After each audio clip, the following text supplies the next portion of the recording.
This is a seminar on marketing communications. And so some of this material may be completely new to you, and some of it may be things that you've heard before, but my goal is to help you understand how to communicate more effectively about your ministry. So I always like to let people know how I got to this place. So when I was a junior in high school, third year in high school, I had two things happen to me. I had someone share the gospel with me. In fact, it was Ephesians 2:8-9. For by grace are you saved through faith, and not of works, is a gift of God, so that no man should boast. And because of that, I came to faith in Christ and trusted Christ. And the second thing I did is I took an advertising class. And I remember thinking, this is just really easy for me. My mind works this way. This is something I could do. So I went off to university and I majored in marketing and advertising. And when I was about to graduate, I'd been involved in Campus Crusade, which was very helpful in helping me grow in my relationship with Christ. However, at the end of my college years, the leadership was trying to, and I would use this word, pressure me into going on staff with Campus Crusade. And I have a very favorable opinion of that ministry. But the way they were saying it was what made me uncomfortable, because they were portraying that being in ministry was the higher calling than doing anything else. And it really confused me, because I did really well as a student. I'd always been able to do advertising. So I came to a place my senior year, my last year of university, where I just said, Lord, I don't quite understand why you would give me this seeming ability to do this and yet make that less in your kingdom. And so a friend of mine gave me this book, The Pursuit of God by A.W. Tozier. I don't know if any of you have read it, but there's a chapter in there that's called The Sacrament of Living. And so that chapter talks about how all of life is sacred. That when we try and split things into secular and sacred things, it's not a biblical view, it's man's view. And so it's not what you do, it's why you do it and who you do it for that makes all the difference in the world. And so I sat there that night and I said a simple prayer. I said, Lord, if this is how you've equipped me, then let me use this ability to help build your kingdom. And so the reason why I wanted to start my story here in my seminar here is because I would not be standing here with you if God had not continually, faithfully fulfilled that prayer. Now, from a professional standpoint, I have been in marketing and advertising leadership roles pretty much my whole life. I was a communications consultant, and I've helped and lead and develop communications for multiple campaigns and individuals raising missionary support. God has been faithful, and I'm going to show you examples of how throughout my career, whether I've been in the marketplace or helping ministries, I've been able to apply these principles that I think will help you. I've also been a board member for a Christian camp and been on the advancement committee for that board for 11 years. And I'm going to show you some examples of some of the materials that were developed as a result. I've been a member of the President's Advisory Council for my alma mater, which is Indiana State University. Now, many of the people outside the U.S. won't recognize that, but if you follow basketball, that's where Larry Bird went to school. And I was on campus with Larry Bird. And then I've worked for companies as small as 11 employees to multinationals. I've been a global marketing director, so I've had to manage teams all over the U.S. in very small offices and very big offices. And currently, I'm the president of something called the Author Learning Center, which is a business that we spun off from the company I was working with before. So the reason I start here is because I've had diverse experience in diverse organizations across a number of years. And so that's why I can stand here with confidence and say the principles I'm going to share with you will work no matter what your situation is, no matter how big or how small your organization is. Now, when you think about effective communications, we should think of it this way, that communications is part of our stewardship. We should be the best communicators and designers as part of our stewardship, because we know the original designer and the best communicator. And that is God the Father and God the Son and God the Holy Spirit. So we should reflect that in our work. So what I want to do is I want to give you some principles to help you do that. Now I'm going to break my presentation into two segments. One is I want to talk to you about the message. And the message is about making a promise. And the media is about communicating a promise. So that's the way I want you to think about marketing communications. It's about making a promise and communicating a promise. Now this may seem very straightforward, but the message is simply what you say, And I want to talk to you about how you should think about what you say. So I want you to think of your marketing and communication as making and keeping a promise. And the reason I say that is because all relationships are sustained based on this interaction. This morning I was having breakfast with someone, and we were talking about how a relationship works, because he was wondering how to communicate with his constituency or potential donors. And I said, think about a relationship. How do relationships work? They start with, I'm going to be your friend, or I'm going to be your spouse, or I'm going to be your father or your mother or whatever, and I'm going to stay engaged in that relationship. And I typically will communicate over time, not just when I need something, but I'll share with you needs I have, I'll share with you celebrations I have. So when you begin to think about your marketing communications and the audiences you need to communicate like you do relationships, it really makes it much simpler. And it helps you solve issues like how often should I communicate or what should I say? Because thinking about it through this framework helps you think differently than just trying to be clever or just trying to be tricky. You want to work with your marketing communications as you would any relationship. But you also want to say something that is compelling, differentiating, and true. Now, each of those words is important. I don't know if they translate exactly into your native language, but let me break them down. Compelling is something that makes me want to take action.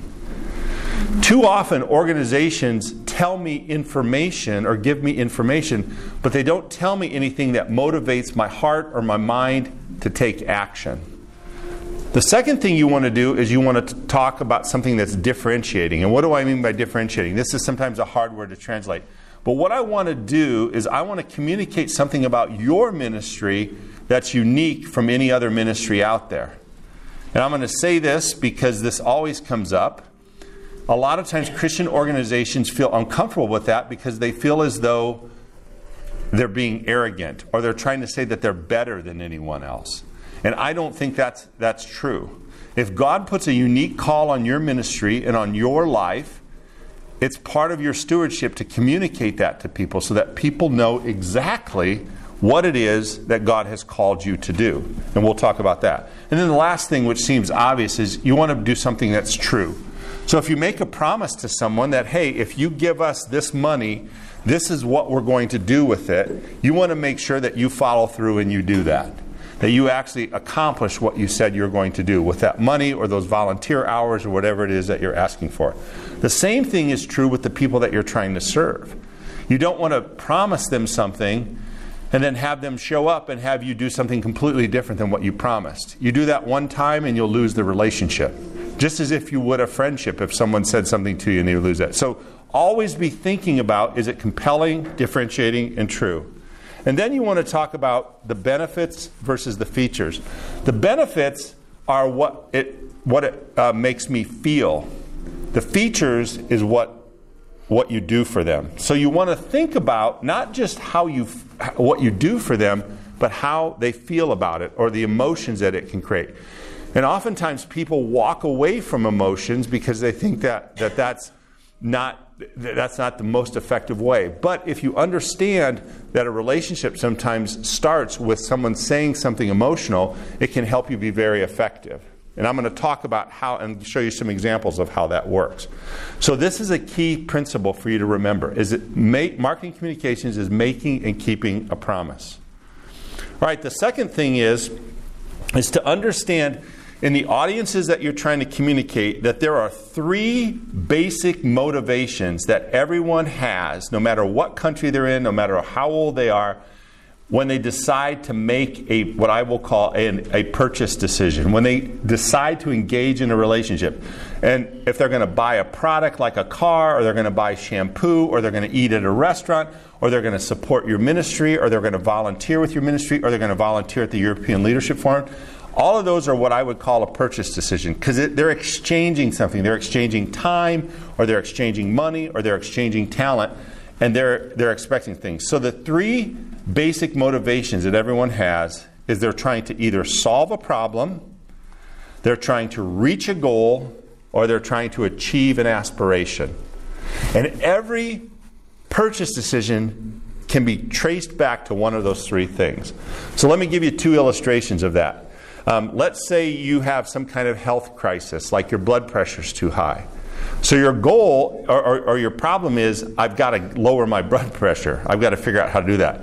My goal is, I'm going to exercise regularly and I'm going to change the way I eat and lose some weight. But my aspiration may be, I want to run a marathon. And so the most important thing is to solve the problem, but we're all motivated by things higher than just solving problems. So another example is, we were in Krakow before we got here. My wife and our family did some vacation. We sent our family home. My wife and I came here to the European Leadership Forum. When we landed, we were hungry, so we have to solve a problem. We have to eat some food. So the goal is, we don't have a kitchen. We can't cook ourselves. We've got to find a restaurant. But we'd been to Krakow before, and there's a restaurant that we went to there called Kugel Mugel, which is a wonderful restaurant. That was our aspiration. Now, our budget could not afford for us to eat there every night, but that was an aspiration.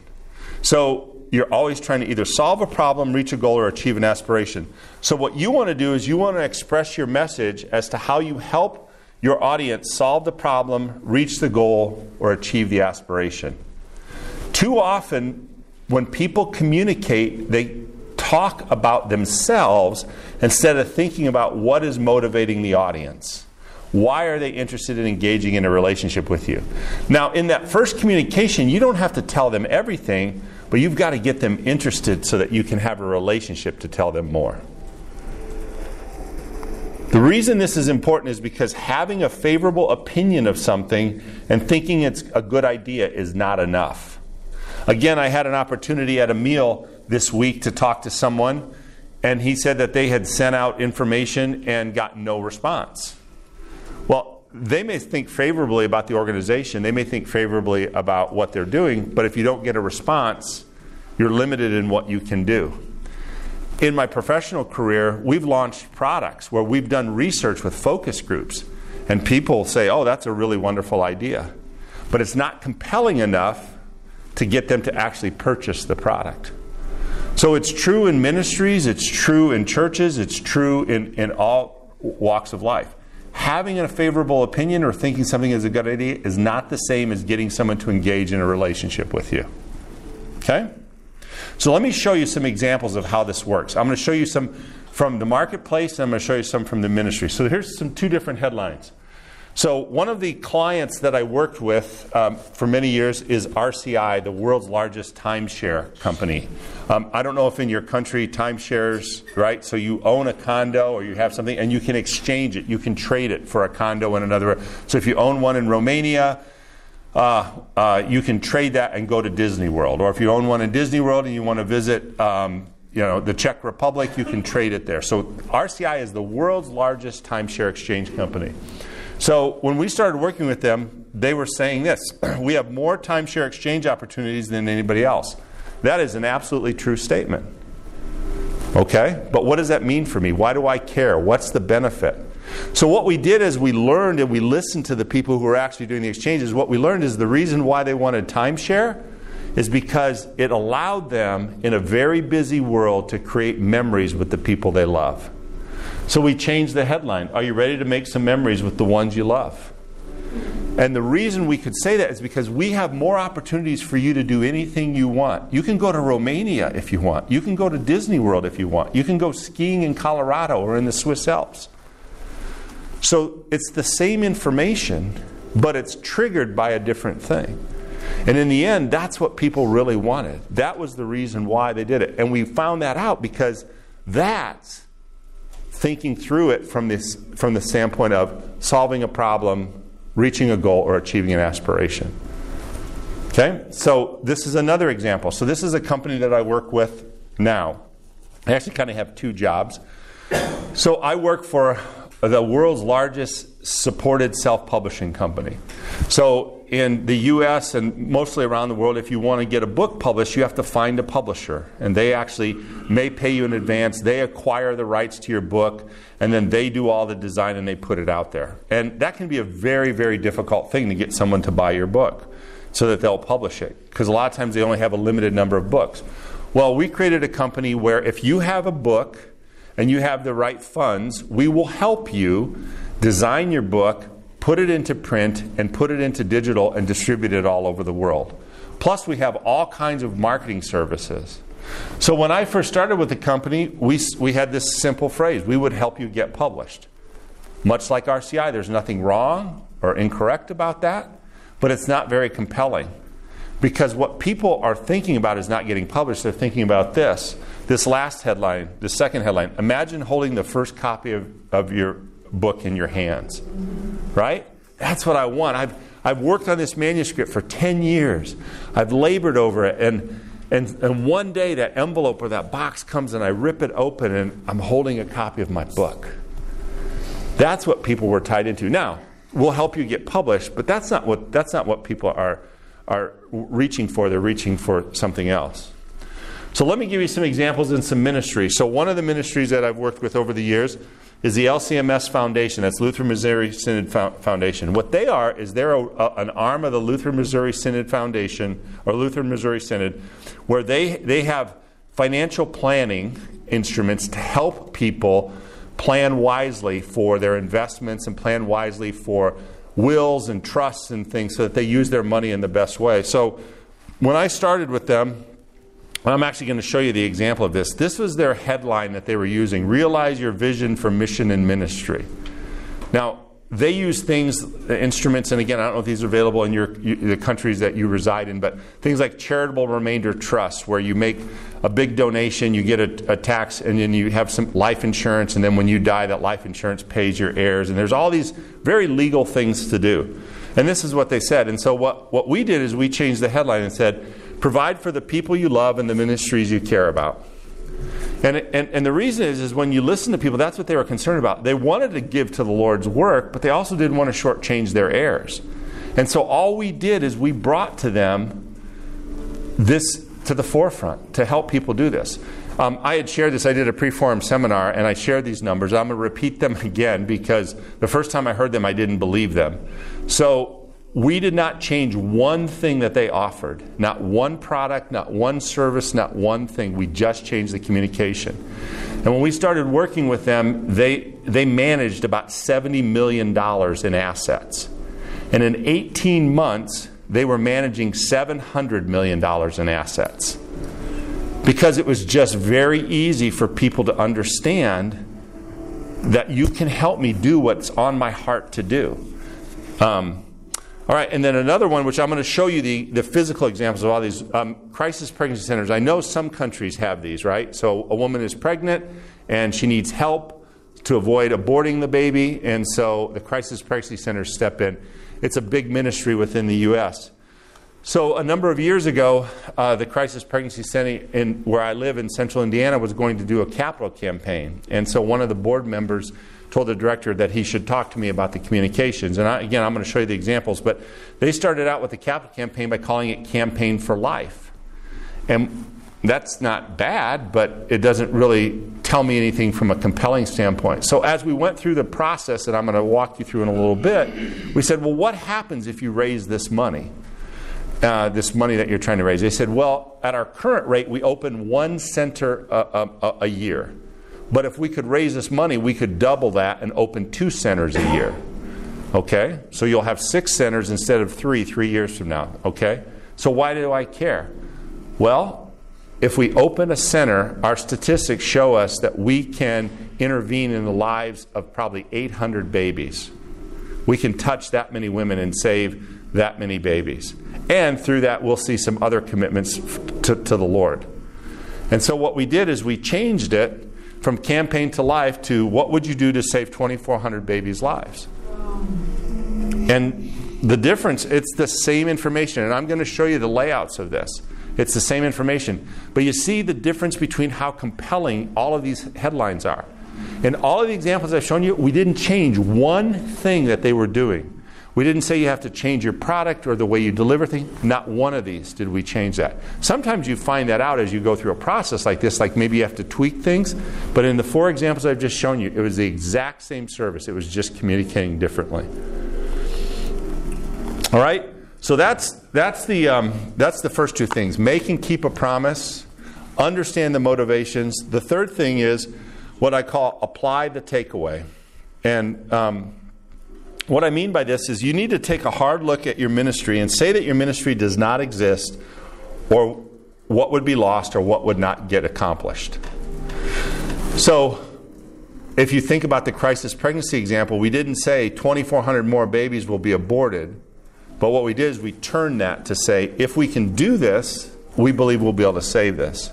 Too often, organizations will only think about themselves and what they're doing. But what you need to understand is if you go away, what group of people is not served? Who doesn't hear the gospel? What human need isn't met? Because if God's call on your ministry is unique, then your message should be unique. And that is not bragging, and that is not arrogant. That's just born out of stewardship.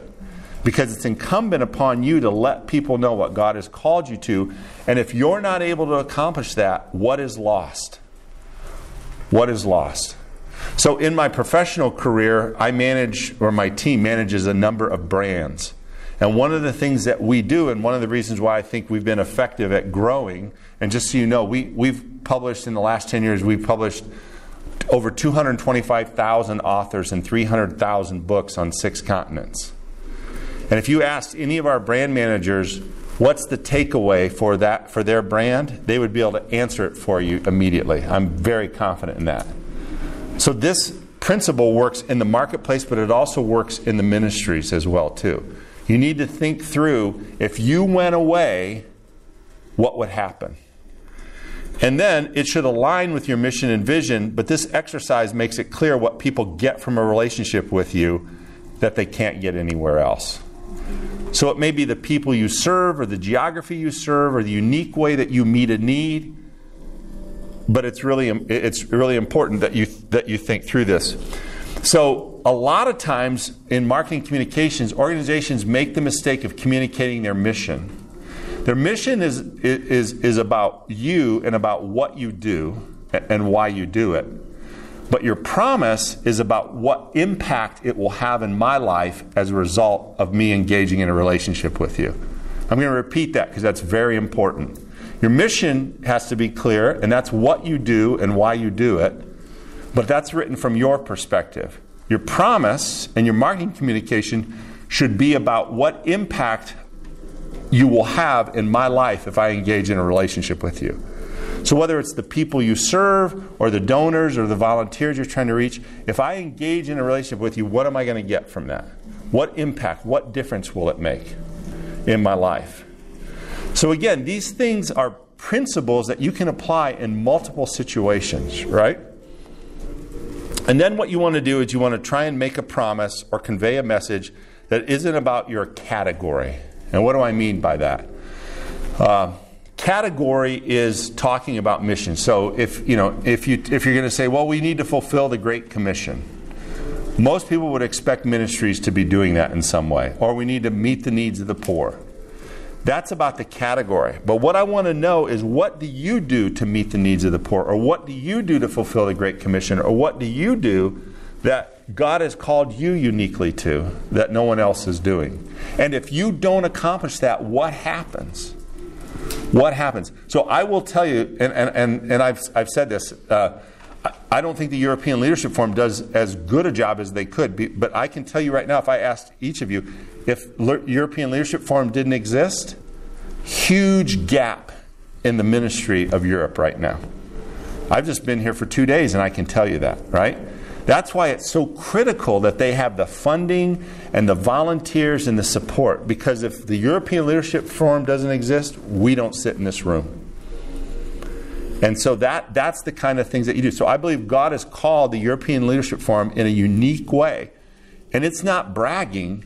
It's incumbent that they make sure that people know what they are accomplishing to help you all in your ministries.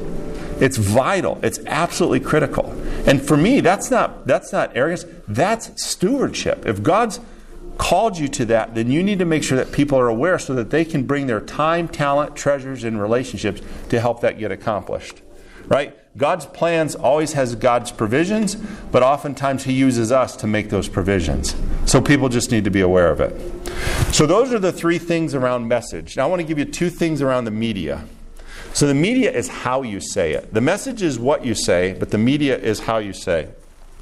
So a number of years ago, and I don't know if this has happened to you, you'll read a verse in the Bible, you've read it a million times, and you just skip right over it. But years ago, I read this verse, and this section I have underlined hit me like a 2x4 in the face. God says, out of the ground made the Lord God to grow every tree that is pleasant to the sight and good for food. And I thought for a minute, I said, why didn't He just make an apple taste good? Why did He make it have to look good? Why was design and things pleasing to the eye important to Him? Some translations say that, pleasing to the eye and useful. And what it told me is that God is very, very, very concerned about design and visuals. And so if we know Him in that way, then we should be concerned about design and visuals.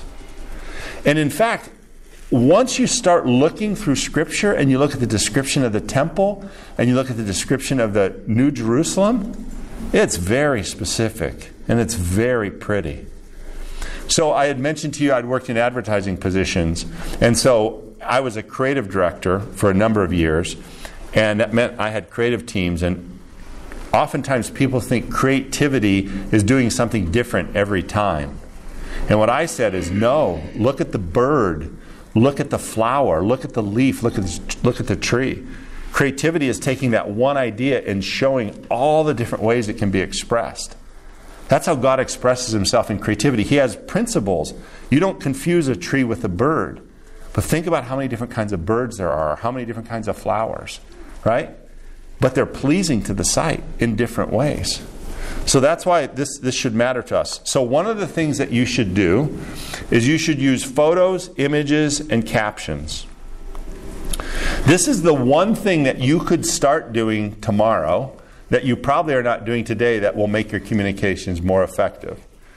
We are an image-driven culture, and we don't skip the captions. Now, I can't say this for every country, but I know this is mostly true in the West, that the way that we learn to read in children's books is actually images and captions.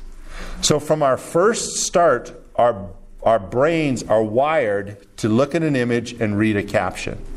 And if you've had young children, you know that they really want to try and understand what those words are under the image. At first they want you to read it to them, but then they want to read it themselves. That is the biggest opportunity for us as marketing people. Your photos and captions should tell your whole story because they will all get read. So you need to be very conscious about how you think about your captions and your photos. And then when you write your captions, don't just describe what I can see. So I'll use this illustration, but there are many ways that you could do this. So if you show me the picture of a water well being drilled in Africa, it's clearly that Africans are doing that. Don't tell me in the caption, we'll drill water wells in Africa. I can see that in the photo. Tell me, if you partner with us, we can assure that 300 people have drinking water every day. That's how you use the image and the caption to help tell your story. When I was a creative director and we would have to create brochures for clients, I would tell the writer and the art director, don't bring me the text, don't bring me the copy, bring me the photos and captions before you write anything. I wanted them to think through how that brochure was going to be told visually. Now, because I don't know if everyone's going to read all the text, but I know they will look at the images and they will read the captions. So it's very important that you do that. And then don't tell them what they should think or feel. Provide the stimulus for them to come to that conclusion. So don't tell them, you'll be happy when you give money to us. Tell them, 300 people will have clean drinking water if you partner with us. That creates an emotion in them, right? Now, writing these captions takes effort, takes a little bit of thought. and I'm going to say this multiple times, your first captions will not be that good. But you will get better at it. And you will get better at it, and you will get better at it.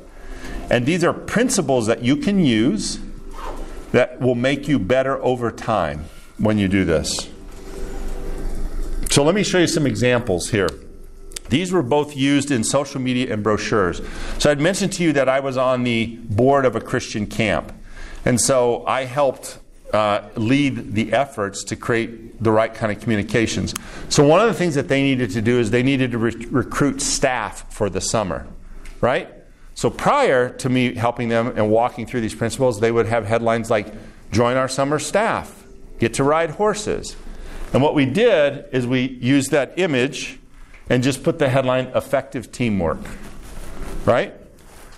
Can you see that? Okay. So, sorry, I'm stuck here. So I'll move out of the way.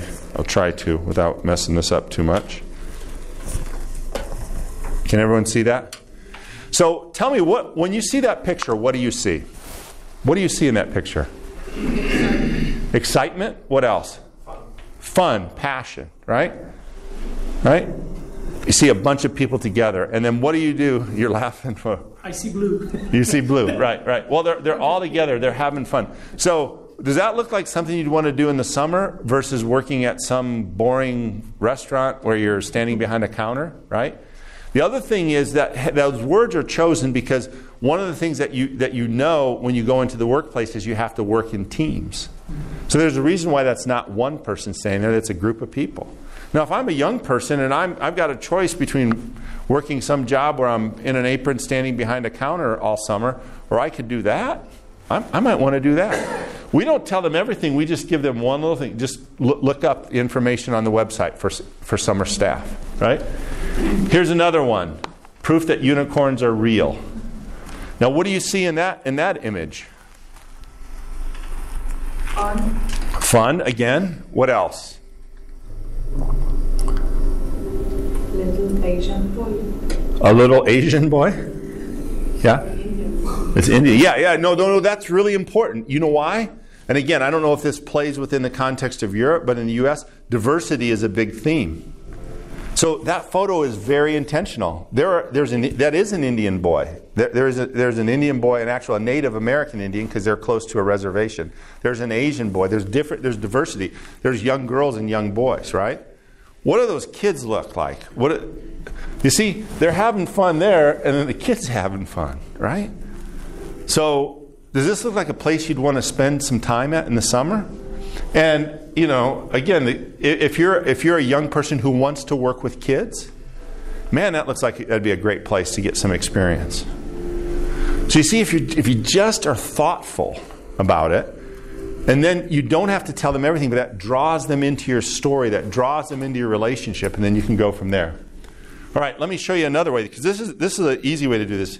You should try and survey people if you can, or get quotes if you can. This is something I've done in every business I've ever done, and then we used it. So this is a survey story. So one of the things that this ministry does is they have family camps. So they do camps where they all families come together. And so this was a quote from a family camp survey. This girl said, "I was able to talk to my mom about some of my struggles and hurts growing up." Now, that is targeted towards a mother. We ran it on Facebook and put it in brochures. Because if I'm the mother of a teenage girl, what's the one thing I'm afraid of? She's going to stop talking to me. I won't know what's going on in her life. And the campfire behind it isn't the most important thing, but that's kind of, you get the idea that you sat around the campfire. Here's another one. And this is sometimes you don't even have to write your headlines. Let your audience write your headline, right? I was reminded and given the opportunity to sit and be quiet with God. So again, there's a still lake behind there. But what does that make you feel? Oh my! If I'm a person right now that I know that my relationship with God is growing cold, I'm too busy. This makes me think, you know what? If I could get to this place, maybe I could connect with God. Maybe I could renew my commitment to God. The point here is that if you ask your audience, they will often give you better headlines than you can write yourself. And I've seen this in the businesses I've been involved in, and I've seen this in ministries. Because it speaks to the heart and to the mind. Now, you still have to give them all the information about how do they get engaged, and we'll talk about that as well, too. But if you think about it from their perspective, and you begin to do things over time, you can do that. All right? So here's the fifth thing. You want to make your call to action clear. So, what is the one thing you want me to do? What is the one thing you want me to do? And don't be afraid to ask. Too often, ministries give information, but they don't ask for what they need people to do. Now, you can be very creative in the way you do this. And sometimes it may mean you can have them either call you or send you something, but make sure that they know how to get involved in a relationship with you. So there's one ministry I saw that is very, very smart. They use a top 10 list. That's how they communicate their needs. It's not the most important thing they communicate. They'll communicate progress in the ministry, but then they say, here are our top 10 needs.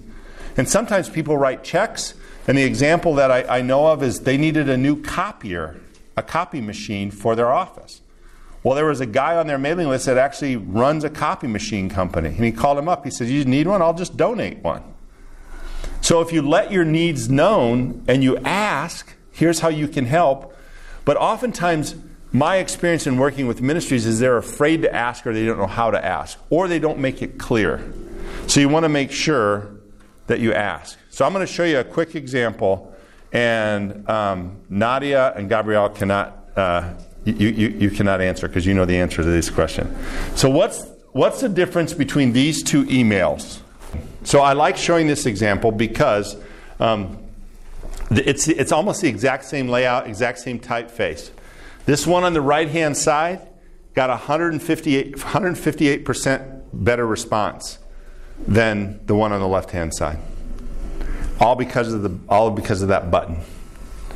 It's just very clear, right? And the button isn't get more information. No one needs more information. Make sure there's a benefit on your call to action, right? So you should ask yourself, what is your call to action? What can you do to make it better? And include the benefit. So I can tell you, and again, this is my core business that I've been working on the last 10 years. The difference between download your free guide and even get more information or just anything generic makes a huge difference in that.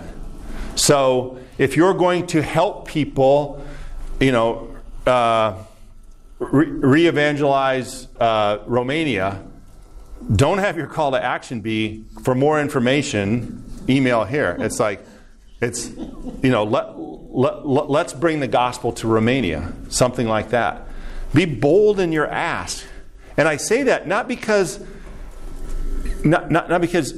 I say that because if God has called you to do this ministry, it's incumbent that you let people know and what they can do to participate.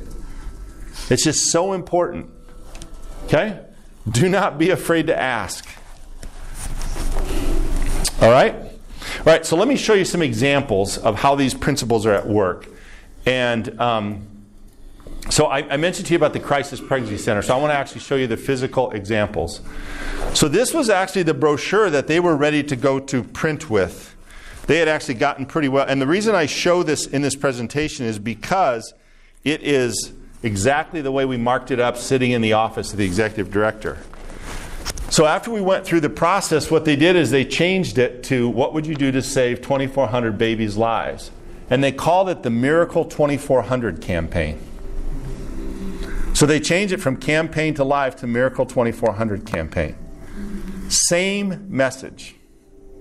Same campaign. Completely different in the way they communicated it. Strategy to save the lives of 2,400 babies and 880 souls. Now, if you're a person whose heart is cold and you don't care, then this isn't going to affect you. But if you are interested in seeing people come to faith in Christ and intervening in the lives of infants before they're aborted, boy, you've got my attention. Now, my next question is, well, how are you going to do that, right? I don't get that. So this is the brochure that they had before. And you can't really see this, but they kind of said, what if you could save the lives of 240 babies? but their graph was about the centers they were going to open up. They were talking about real estate. Now, I care about real estate only to the point that it helps me accomplish the thing that I'm trying to do. So what happened is they changed the graph to about babies, because this is about reaching babies. And so you can see if they don't add any additional centers, there's 7,500. If they just go at their normal growth rate, they believe they'll impact 9,330. But if they can open the centers in the same time period, they'll reach 11,000 babies. And now, I didn't do this design, so there's things I would change on it, but they got the principles, right? Because look at that. Look at that bubble up there. You can't miss it. These lives hinge on your decision. I would say that's a good example of a call to action. It's just laying it out there. They could defend this, and it would make a difference. And here's the interesting thing about this. Their goal was to raise $3 million. They met their goal ahead of schedule. But what was most interesting about the ministry was that they everything that they did in the ministry, their general fund giving, their volunteer hours, their donations, everything went up. At the same time, they were raising more money than they ever raised. And the most exciting thing out of that is what they found is that there was an issue that wasn't fully being addressed within our community. And that is, there were a number of women, primarily women that were in the church, that had had abortions and had never said anything about it. And had been quiet and silent and bearing this guilt and shame for all these years. So they started a post-abortive ministry that became huge to minister to women so that they would understand the forgiveness, the grace and mercy that's in Christ, even if you had aborted a baby. And it was not only something that they used to minister to women in the church, but it was also ways that they used to evangelize women who had never been into a church and would never step into the church because they thought God would never, ever accept them because they knew what they had done. And one of the things that they did, and I had the privilege to participate and lead these, is they, at the end, do a memorial service.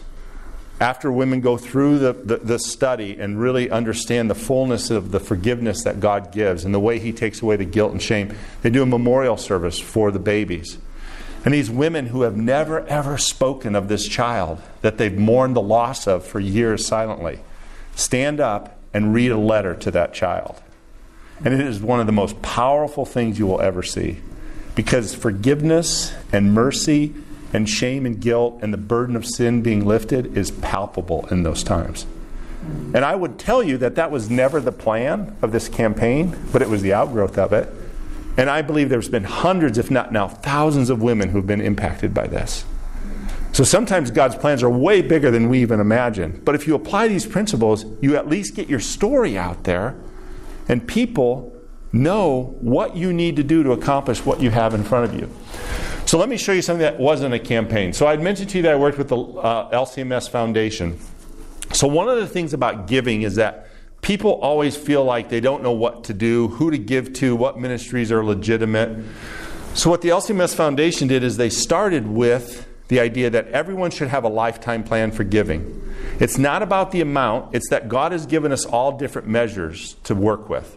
The parable of the talents, some He gave 1, some He gave 2, some He gave 5. But if you read that text, what's interesting is He didn't judge the person with 2 the way that he judged the person with 5. The reward was the same. The person has 2 turned it into 4. And He said, well done, good and faithful servant. The person had 5 turned it into 10. He said, well done, good and faithful servant. He didn't say to the person at 2, sorry, you didn't get 5. No, God doesn't care. The amounts don't matter. So what they did is they said, you should have a lifetime plan for giving. To think about gifts and giving your whole life. Whether you can give $20 or whether you can give $200,000, it doesn't matter. What matters is you should have a lifetime plan. So I had mentioned to you this is the brochure that they were using. Realize your vision for ministry and mission. No idea what I'm supposed to do there. Absolutely no idea. No captions on the photos. Have no idea what that's about. Those people are standing on the road. They're going to get hit by a truck, right? So we changed it to this, and this actually folds up. So it's a provide for the people you love and the ministries you care about. Resources for your family, support the Lord's work. Right? And then down here at the bottom, there's a picture of kids, right? Picture of children. And it says, join your fellow Lutherans, praise the Lord with gifts for the future of the church. Right? We just had our first grandchild. So when your first grandchild comes, you start thinking on a whole different scale. What's that life going to be? You first think about, what's that life going to be for my kids? What's the world going to be like for my kids? But now I'm thinking, what's the world going to be like for my granddaughter? And what can we do? So there a caption helps, right? This is how their old brochure was. And notice, the LCMS Foundation, it's the first four, all the paragraphs are about the foundation. It's about them. I don't even know why I should care about the foundation at this point. What's the other thing you notice about this interior layout? What is it? No captions. No captions. Who are these people? Why should I care, right? Even on the other one that I showed you, that there's at least, it's telling you that if you invest, we're going to help the future of the church, right? That's an aspiration, right? You mean I can contribute, and I might be able to contribute even after I'm gone? There's no captions here. So we change it. How can you provide for your heirs in the Lord's work? Just that simple.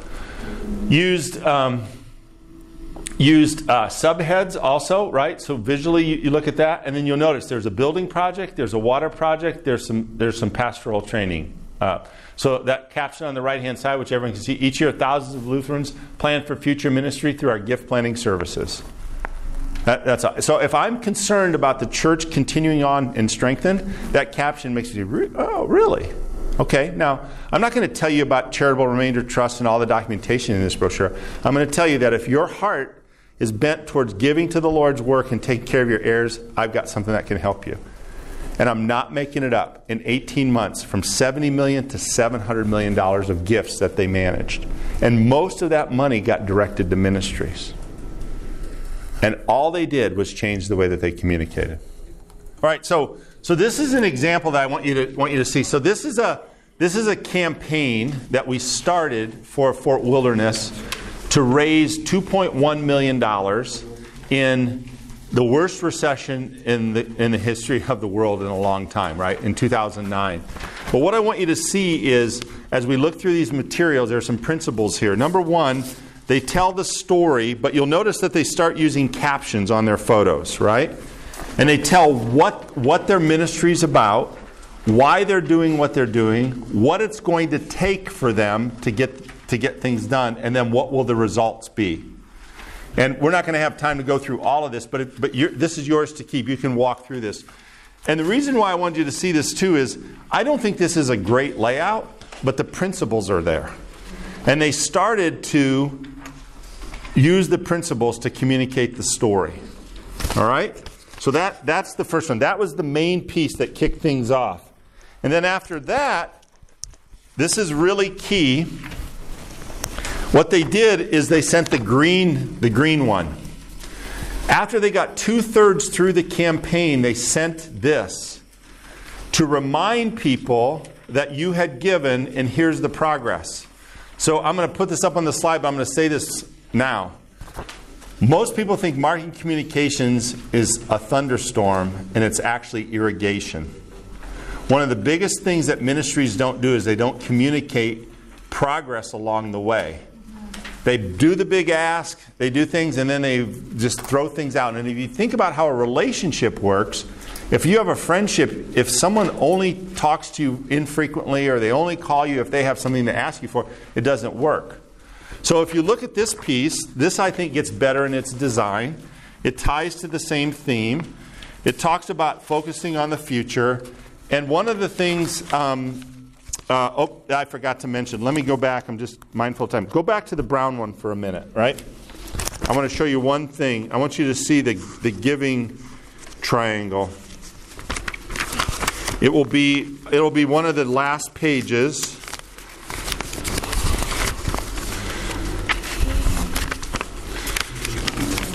It's this page right here, right? So this is an effective way to make an ask. So what we did is we broke down the $2.1 million and said, we need this many people to give these kinds of size of gifts over 3 years. And so the reason why this is effective is because I'm not asking you a yes or no decision.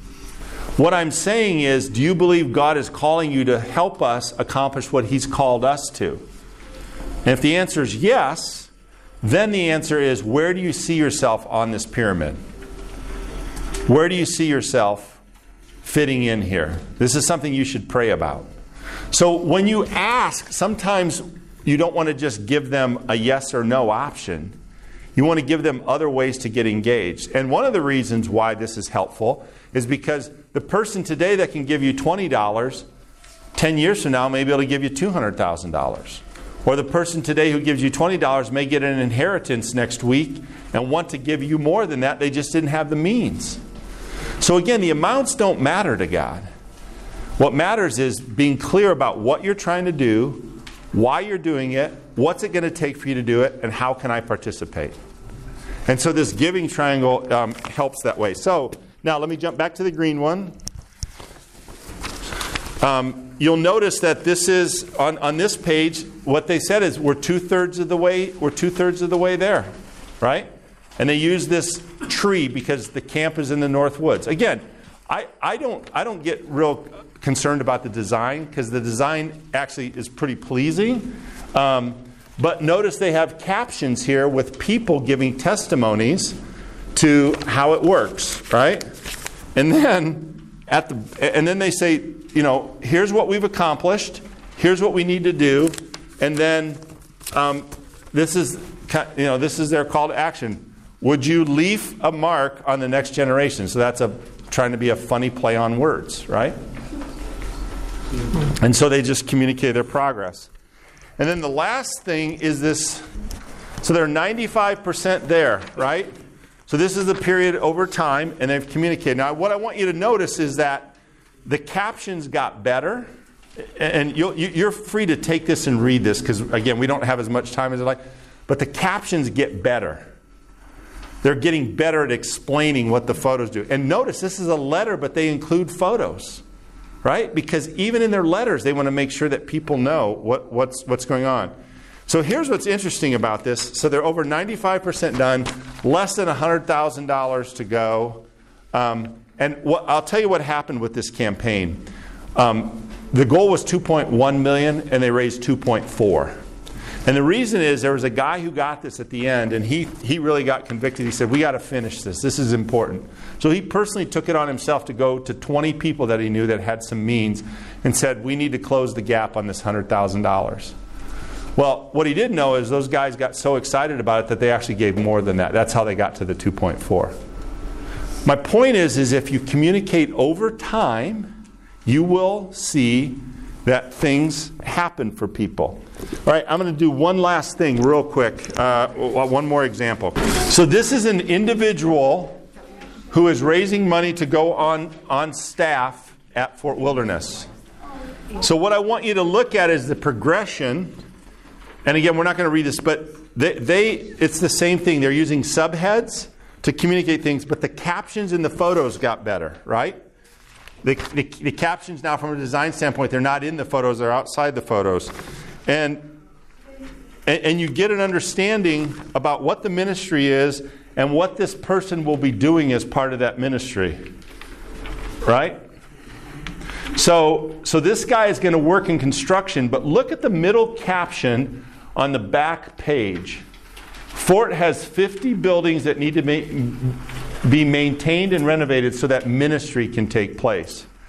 This guy is a construction guy, but this is about impacting people's lives. And look at that picture, right?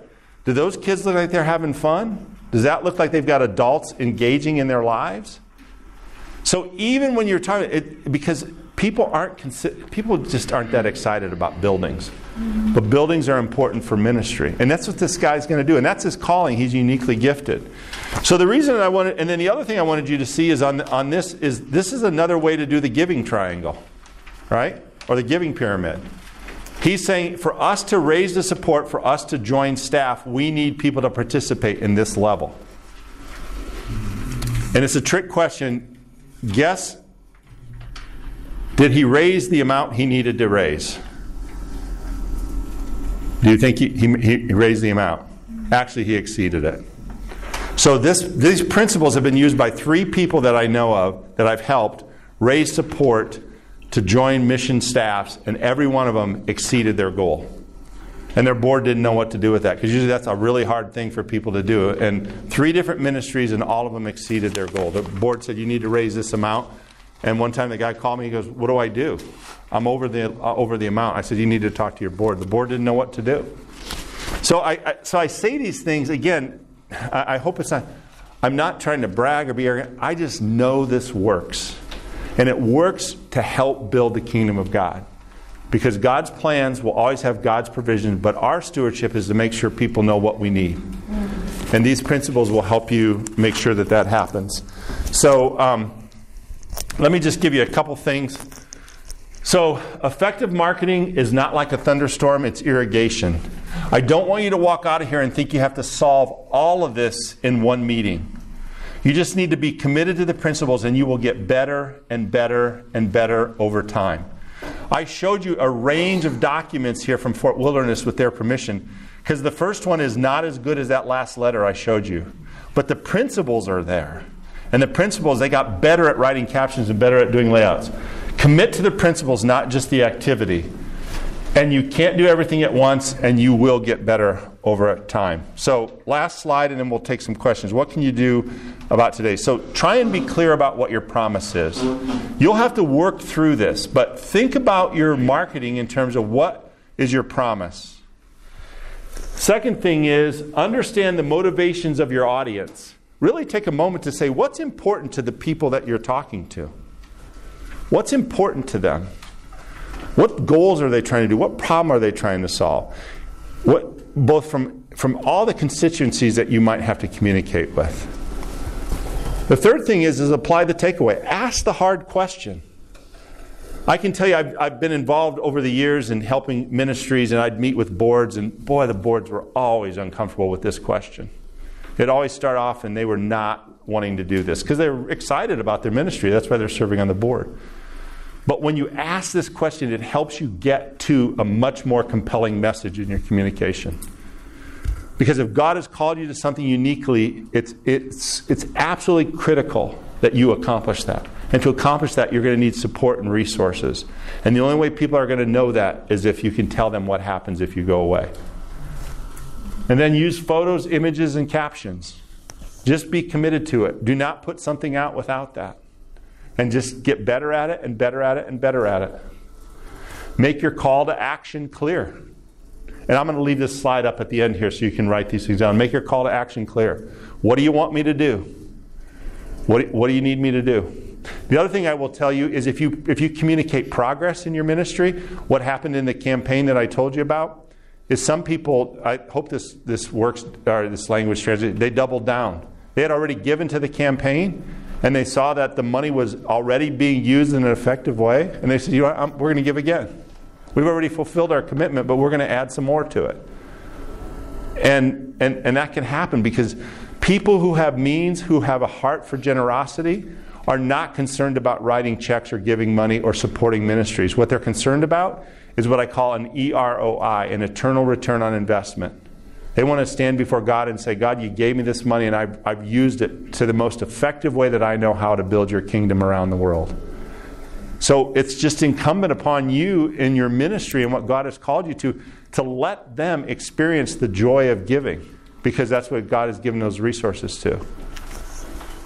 All right. Oh, sorry, I'm going to put that back. So we've got a few minutes. I know this is really a lot of material to be dumping in one seminar, but hopefully it's helpful. Again, it's principles, not things. So thank you very much. And two last things. I actually have written a couple books. I brought some examples. I don't have enough for everyone because I gave them away. So I wrote a children's book, and I wrote a book about worldview. I brought some copies. I gave away a lot in the pre-form. But if you would like them, you're free to take them. This is the story of Eli the stable boy, the boy who got the stable ready for Mary and Joseph. It's based on a story I told my girls when they were little. And this one is a thing that I wrote about how a person's worldview is formed. So if they're useful to you, take them. Sorry I don't have more. I filled up that bag and brought everything I could with me. But okay. Thank you very much. Thank you.